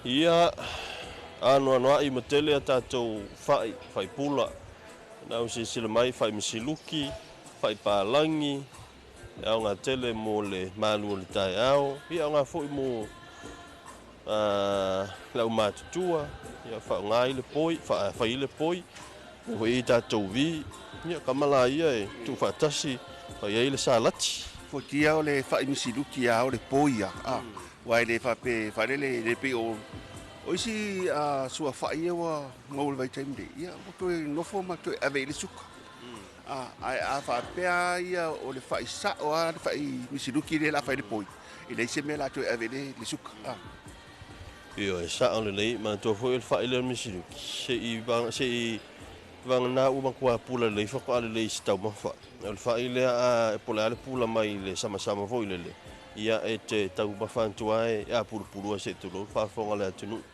ia a ona o la na pula le se o makua Somalia pe yo la u fa popo e me se suka ton e la mo to si le mai fa nei o fa ia nga mo o poi a sua fai ia o le fai Palangi ia o le sua fai ia wai e le koe ave fo isuka ia pepa isala elu ia va pena fo i tatou pepa tipolo mo la tau la ufaioka ia tatou koko mango ia va kua ka ngo e ia fa vela la koko ia i fika koko malu se mai le se tatou poloka le tatou me tau lima tatia toi ma tatou ato e tu ai lau tusipese ia po lau tusipa ia pe tu e fo i au tau talinga e pule au me tu e ton ia maua tatou ato tanga chips tower chips tatou chips fai tatou wili le vevela lo la tatou tauanga mo o le tauina le pepe fa nga fo ile le wa ia fa malu ai ia tatou taifai misiluki taifai Palangi tatou maukengi pepa tipolo a solo mai le vaenga loi fo i tatou kukama o tatou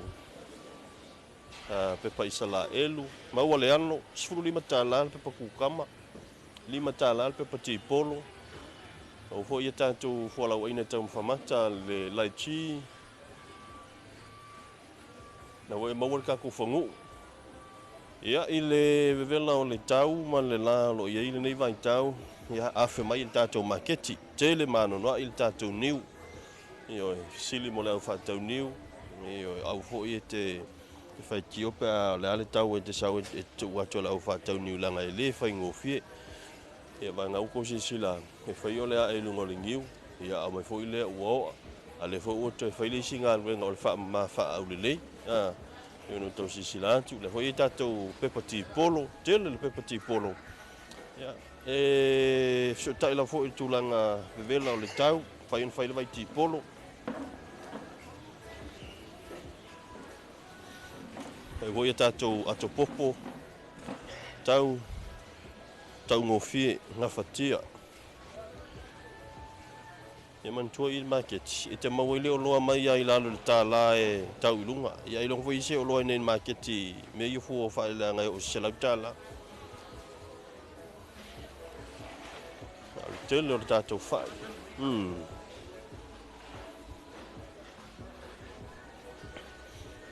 Ia, mai mom se sila mai tātou tino. I le au le leo kako whai Samoa. Masinga la po o whai Samoa. Au ngā tele mo i la tau fo i malanga mai whafo. Ia, mai la tau fo i whai la tau pisinisi fo i leo le chips. Whai Samoa. Au fo i tātou popo. Au le leo tātou tau popo. Le isa ngā luenga tele tau whai anga ura kua. Ia, whamalu lo. Ai maua lau i popo. Maua lau pepe. Maua lau penu. Kele me maua mai le popo. Ia ai ni tau ngofie.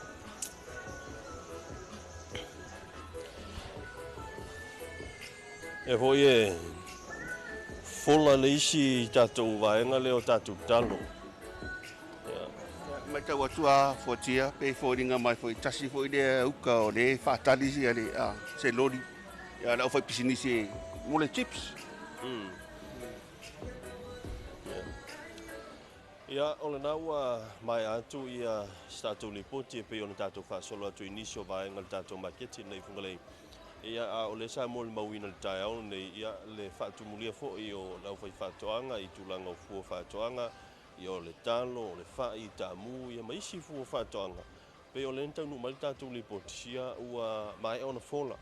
Pe o le isi lai tū lea o le uwhao ngā e lau fai whaatoanga ia le lusu whai tū la. Ia o mai e le po e fola lātou, e wawei o nao o mai nei e fola lātou tau talo. Ia o le i angai mai le mamalo le atunu. O tau sisile mai tātou koko Samoa. Tasi leo o tātou o loa whana tūra o le fwoi ua mai tau wina le tele market. Ia ai ono le ua o iei fwoi tātou i le sisen leo po le fwoi tau le koko. Ia le ua tele i a tātou koko i nei market. Ia e mwhai ona e su mai soi lātou o le malanga mai atunu e whafo. Ia ai o le tūlanga le sa i ni tae au utu. Ia o le tāmilonga le tāmilo tonu nei. O tele lau fai whātoanga. Ia o laua mai alawa o na whola lātou au lele i taunu mai no winga. O tele le sa whiorolo nisi sa i nei le waweao. Nano mai a whola ia toi anga i e o le mea laua anga i e whaisina whamalu. Ia toi anga i mai i e wafo nei aso. Ia sa o nei sa noanga o le toa tele lau fai whātoanga. Pe o le na tā lo le lua tolu. Taimina le no mai ai loa. O taunu mai loa whola. Ta o fio la tau awa noa, ia unto ia ngai lei tua ia ingai sa uni whalelei mai, ia mai so tamai tia onga. Se i umana awe tamai tia onga, ia ona toi o mai fo i lei tono le marketi nei e wha awawa la tau business. O le isi lava vanga tā ua na whamanatu tātou o tunuu, ia pe on whailo atu ele na o le paui o vaenga e maua le marketi le nei, ia a o tau mawhtanga lea wauli, ia mwhaiona e su mai e ili si vaenga o le tātou marketi, ia o lo ia tātou tau mawhavela, ia pe o tātou talo, ia o me ai sami, vaenga o mawhapena, ia e te maua o malawa nei le marketi, ia ono nofoanga e tas, ia e maua o mai o unanga, lo i fo i tātou whale o loa, tātou whale keke, ia o tātou whale whai e telefoni, ia o mana whaile na vaenga i lau telefoni, whaiona e la mai, lo i fo i tātou whale einga, tātou food court, ia ina i fungalei, ia e wangana i lisi vaenga e te whiwha koko i lau whionga utu, e le i tau lunga, tātou li poti nei tai au. Ia, papatai mo le awa noa, ia e moli atu pea le papatai tele, ai matou nei o loo wa ai ale maketi nei. Ia awa fwele nei awa noa pa auro matou maua tala ai po i o loa, ia e mese lava o le mamaru telo la tunu o loo fia mai moa mai, e fua mai anga i aia la tau pa ataunga, i fa i unga fwoi o le nei vai aso, ai manatua, a fai o le nai fua malanga mai, ia se fa mua lava lo saunga le mu, nei vai tau o loo fai lava mato ulu le timu, ia tautua na e iei lava vaenga o le tatou fale nei, pa pia ona lo fia le vai, ia e fa mua lava saunga le mu, o loo iai e ma o le mea fwele na o loo le ia le marketi nei tia, ia e tasi le no foanga, ia e fai umai lava fa ataunga, o loo i le situ ala Frankie, ia o fa macho, ia o ine ia mātou o loo iaia tātou batches ia o whala au aina whaapea ia whaeleleanga ia o loo iai whi ma tātou ATMs tālai se leni tātou whale ofu, tātou whale sui i o loo iai whi tātou ofisa malanga i tono le maketi nei a fio mai o loo tele lava au nanga o loo whaapea ona iai te tono le whale nei ia o loo iai whi ma tātou whale ainga le nā pe ona whaelo atu e tia ia o loo iai a tātou no foa malau lau e malo lo ma iai whaptai tele mo le awanoa manu tele ina le nei aso e lau whaafonga sa moa. Whaafitai, ia whaafitai tele utu o lesi vaenga upa ua tu e te au ia misi o leu tātou ia ilvai taunu o whaamati. Ia o lesi vaenga o tātou maketi, o lo i fo i lātou e whaatauina o meo whala lili ia o papalau whala. Ia pe a wheo nai tau ele i maua lava sau papalau whala o lau whaamati. Ole foi tau titiro atu tātou maketi, lo i foi tātou empties mo paelo.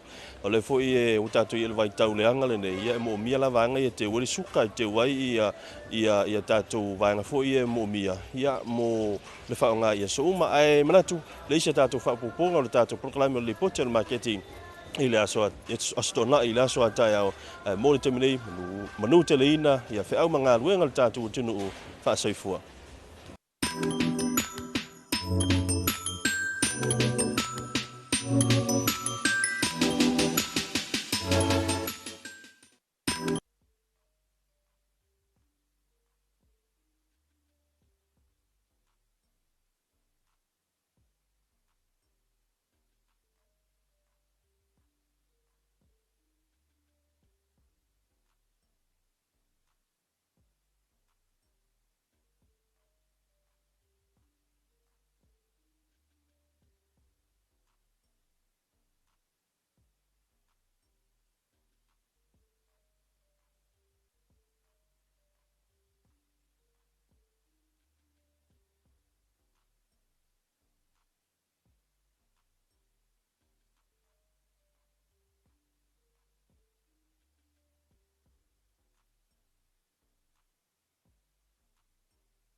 te reiki unga, maua le reiki alamingi, maua le reiki ua mea. Iona au lau papolo whatawina ile whalolo whatoanga i se tau whaamali loto. O te tonu lava ia le whalolo whatoanga. E le ma whaiono mātou tōla lau nen tau whainu mera wha ile luna tātou pokalami. Wa o le tala mawha ma le tala fia. E ma whaiono mātou whatutu se tau olo e mana mia mai tau olo e aluatu ma oi. A o se tau fo i olo atu ngalu e lo ma whau mai se isi o lo mau se isi whalolo. A e susua tu mo e whaiono mātou whaalea o ngai nalau tauna. Ia e pe ia upa whapetani an tau tatou isi pokalami. We can match it, or we can beat it. Michael Jackson. Beat it! Beat it! Just beat it. Ia, o le vaenga fia na whalolo whatuanga. Ia, tata no ne taia tulanga lo ia, ia se sirenga lo ia marketi salelonga. Se fulu lua talo ile tau talo tolu se fulu lua sutala. Aila tulanga se sirenga manuela o ia. Tua ai ala tunu o ia.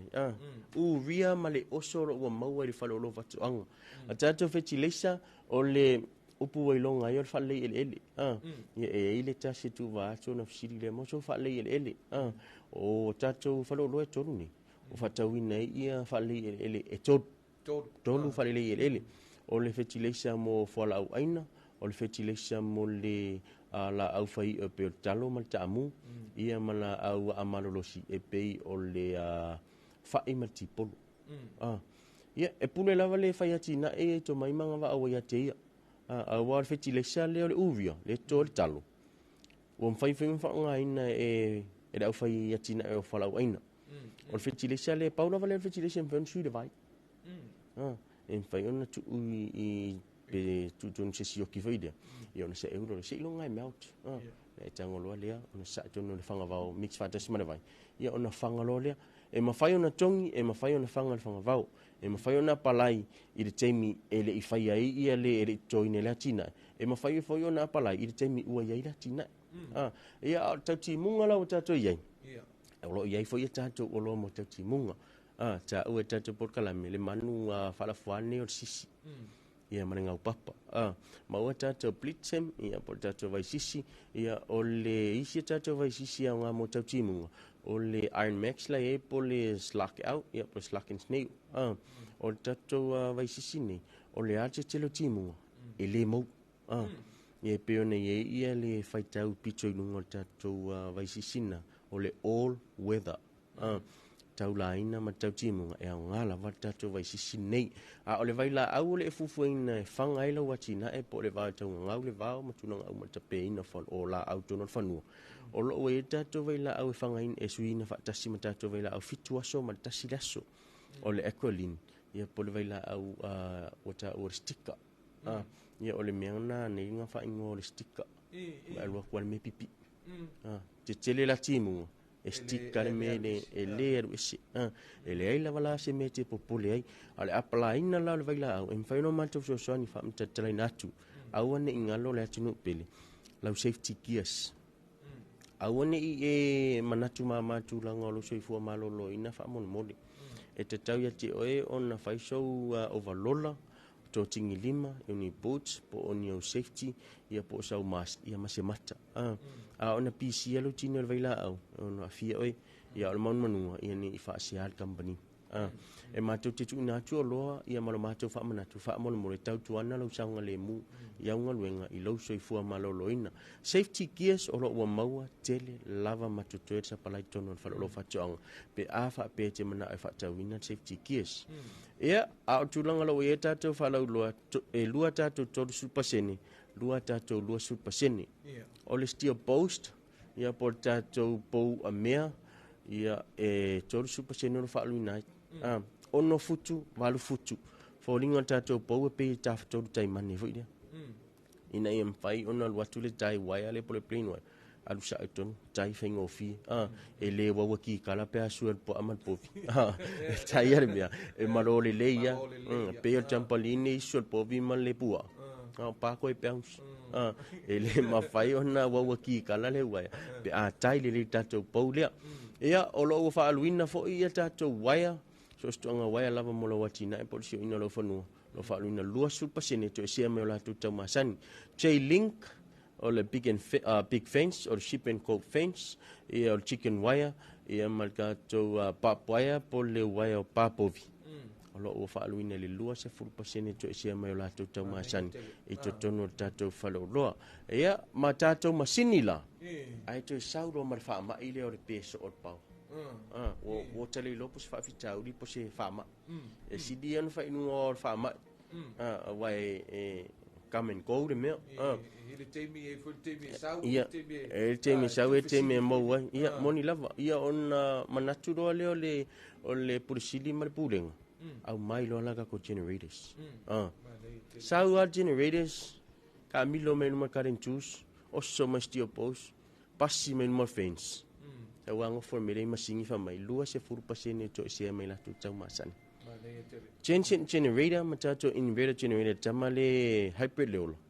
lo mawal fa lo fa tong fa tau ina lua su pasene yo la to se mai la tu tau masan ole fa manato company olo temin ne wa to e fo i do le tau tato masin fa fang talo tu ngolo we tau to fuang ya wa pe onu tala le we ta matan ma lo we ai si i do la tau to fo fanga talo o tatou sa mo fenga winga mo fa la ia ma me fa ia inga e woni ngalo so se le ni fa anga mo lo watina e te tu ia ia tu ngana lo e tatou fa lo te pisa tu no tatou fa lo yo na la e toru twen ia ma lo so no Greg le ni fu vaenga o le tai au e mai se fo yo tanto filo inga i tulanga o lo fanga solo e tanto wa fa na vilo lo su pasene tolu su pasene matango fie tele tulanga wa ha e foi le tofa ma se fa tofa na inga e ai le tato fale o lo fa to anga e ai le ni fo i vaenga taua fa silia tu Greg fa mole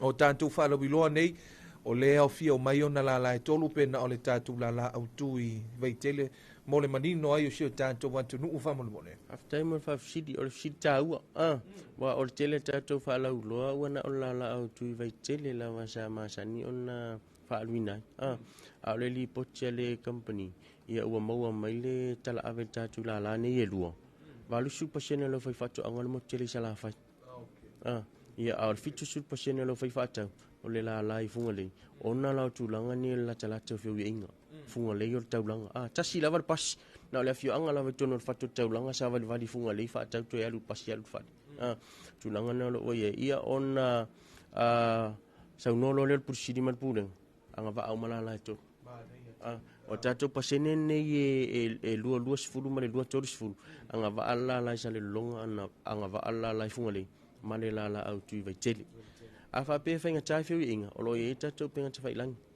o so so ning sinina ya wa to tele o la va tama titia anga primary school tango telephone wo lo o mi fai longa la pot vai dia o research Samoa Agriculture Store Company Limited fiki fo la io me nga va kurunga ska mo kwe kia manang fo ia va ia ona sila ilo la ia le ia tato o lo yo lo fa aluina ia tato fa lo wa e le o asala va si aso ma va nga umo no fa intuina to wa sila mai mo so tato tunu e le o mo fai ona avatu ma la va to nga ida so tas e le tanga te boring langa va ai nga le pe ki lo kwa kele a mere du e le tanga te le mana o le tas ia on nali tun ti lo ia upload te tas ta to me ina internet si la o le mo o le mo lis o le mo is al mana ia foi la lon fa la lo le anga va tama ana va atina anga va amarfana ina fai ona lang tasia o male ti la company ia tanga ta so ta to lo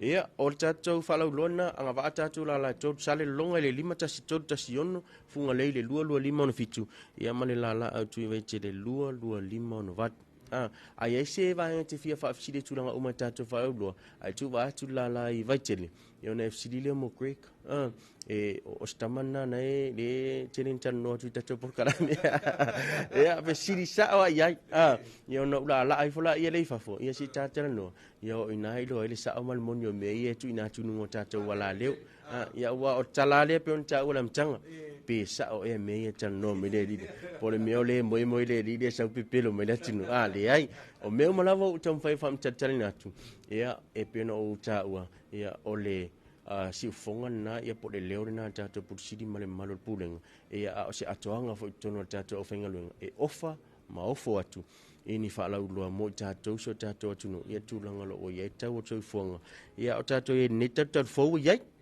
ma lo fa tai ma le te le wa fora manino ele sunga ia Greg lona winga e hanga waa uma ia tato la lai tot tal tonu fo i o ia le tulanga pe ona ia fo fonga afa pe nei me ane ua le moa lo o loa le te anga ia toi i le la lai funga le po la fo il moteli selan fai em fai ona fafso tai fisili ngia ia ona prefer mai le tatu la auto a pe telton o lea e moa o mal tatu la auto ia telton me te anga i melesi aso ia ai family na lo oe le wo toi a tol tatu stock ono tatu taimi Greg ia la fo 12 vai ngul muli ia te fisa no ai ia me se fo ni so vai ngul toi mole tatu por kalami awa fo le ni vai ngul tai au mal mai mo mal fa fo mai su tatu tu no va mo tai o le fa manatu masane ia company o te me te urfale company awone e musu te fesidi awo te mai te fesidi wa lo fesidi de lo tasi ia na fa longo le ese kimu ku fa lo fa to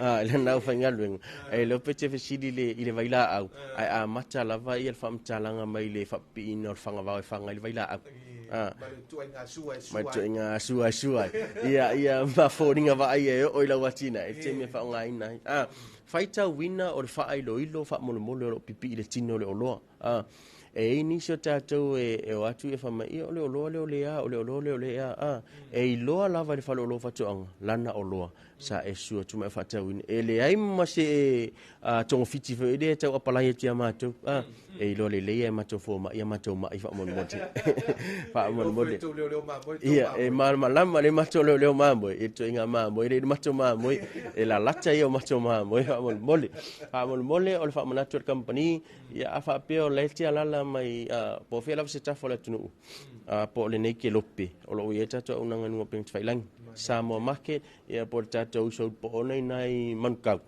ia skamanga ngai ko im kau kia vela saurunga mai samoa.co tulanga mesini ia siwa ngana nei fa tato una pe la vo Samoa market na on tongi la vo lo fa tau i lunga o le vaenga fa ngai no la tovi au nanga man finga pa ngal fa lo mo fa tau fa ali la di sitkia mako ia se va di siti mo mato vatu dola ia le lo mo ia awala watina e pe no fa manatu limita station sa le longa lo limon fitu funga lei ma le lo limon van atato no me telefon temi talam temi amatam temi tapun atato fa lo asonga fu les railing afol fitu afol fa afol fitu afol fa ia les railing la vai ava pete tu va solo tapun fa lo la i tun temi ia na rosa por temi ia viki funga lei ia po no fo i o sa le longa ona e tu nok tasia mon mot tunu la vo o ye le lo fatu no le vai ngana pe alu atu tasia ti a forfa ona nok fa tu sa tu a tu no yesu tu ai fai da va tau la vo lo fa mon si vai ngana i la fa ta ia tatu tem tala son fo Australia a for fitu a for fa asto na i a for fitu a for tas o le aso sai lo tu ma tu fa mon mot tau sia na ia tatu watina ia waile ngata di fengal wenga ia la o lo matu tapu ia foi ia na yo tatu tanga tolo tu wa tu fenga fa tanga talo sia te ma o langi lau watina e mai ia umi lau me fengal wenga ia war tatu fenga pa anga e mo mole tuai fa te tele man fa tai fa le wa tatu company fa ia uma fonga pusili male pulenga malana fenga wenga man ia lau fonga fifia ia e fa tai tuai tu atu mo fenga fa tanga ia ma lo tali tonu wina foi ole o loa ananga tau fa tau fa lo tanga mani tele lau singa le uta ma tai le u fale male u fa fo so tatu tinu to fa se fu Samoa ya ole na pe on mai mo mai ma fa fonga le tatu tunu ia le sunga ia Greg Sami ole sui ole tatu fale o lo fa to anga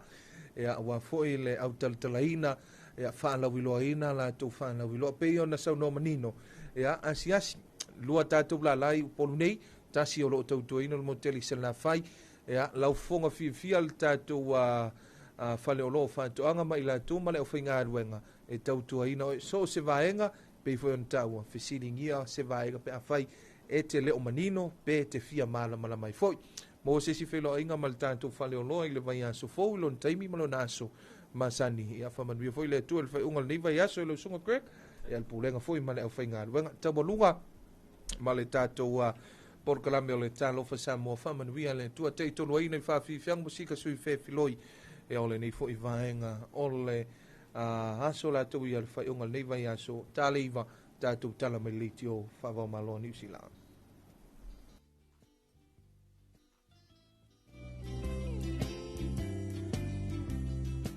Malo to ina, o whea ai usu po ia.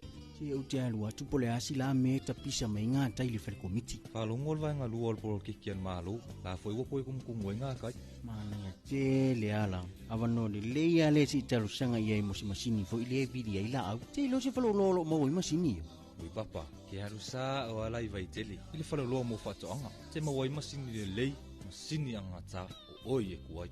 Tai te le lava, o te alua tu lai le whale komiti talo sanga ia. Na o ti e lo le i vai tele se i mata i e masini. Whiu mai loia tātou la lai funga lei, mai tele whaapea le longa mo le motu tele i sa la whai. Pe wala au mai fo i numero telefoni 225 251 whaapea le longa i le 5 Pe asia se fo i lunga o penga ta whailangi i le mātou Facebook page. Samoa Agriculture Store Company Limited. Samoa Agriculture Store, helping you grow.